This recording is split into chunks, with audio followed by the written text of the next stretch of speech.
Capex tahun ini adalah ini untuk proyek-proyek yang ada di anak perusahaan dan juga yang ada di Inalum sendiri.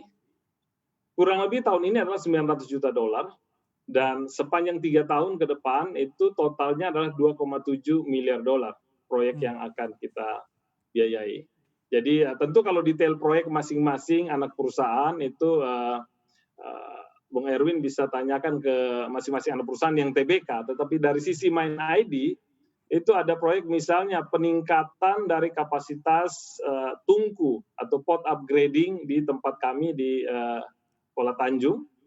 Kemudian ada penyelesaian proyek atau pembangunan smelter grade alumina di Kalimantan Barat, di Mempawah.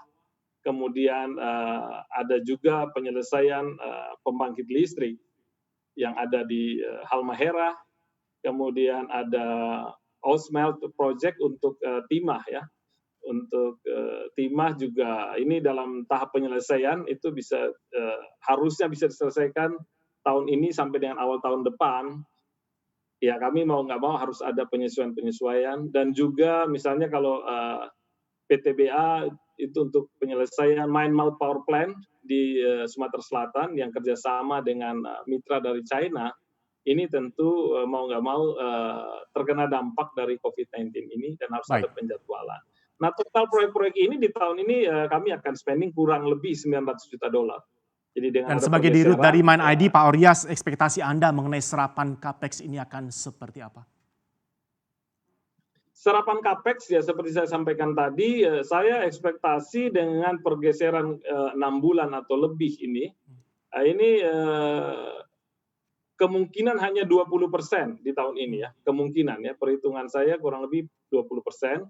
Bisa mudah-mudahan bisa lebih, tetapi konservatif ekspektasi kami dari 900 ini paling 180 juta dolar atau 200 juta dolar di spend pada tahun ini. Sebagai penutup Pak Oryas, proyeksi untuk tutup tahun bisnis 2020 ini seperti apa? Bisnis performance dari Mind ID. Kalau bisnis performance secara grup, seperti saya sampaikan tadi, ini kita semua terpengaruh dari sisi revenue-nya.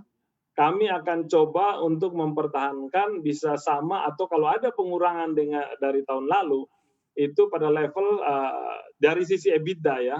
Dari sisi EBITDA itu terjadi penurunan mungkin 15-20% dibandingkan EBITDA tahun lalu. Nah ini sesuatu yang kami harus sikapi dengan melakukan efisiensi yang cukup ketat di sisi biaya supaya level penurunan ini tidak sebesar perkiraan kami. Pertanyaan tambahan ini Pak Oryas, ada update tambahan aksi korporasi yang bagaimanapun masih bisa dilakukan oleh perusahaan di tengah kondisi seperti ini? Kalau aksi korporasi dalam arti yang bisa mengantisipasi situasi COVID-19 ini, sebenarnya saat di mana operasi kita hanya untuk survive dalam arti tambang supaya tidak tutup, kemudian pabrik terus berjalan, ada hal lain yang bisa dilakukan yaitu kita melihat kemungkinan untuk melakukan maintenance terhadap equipment yang kita miliki. Dan maintenance ini tentu kita harus segera lakukan dan memperhatikan juga faktor logistik dari pengadaan equipment atau supplies yang berhubungan dengan equipment tersebut agar bisa dikerjakan pada saat bisnis lagi boleh dikatakan slow down seperti ini.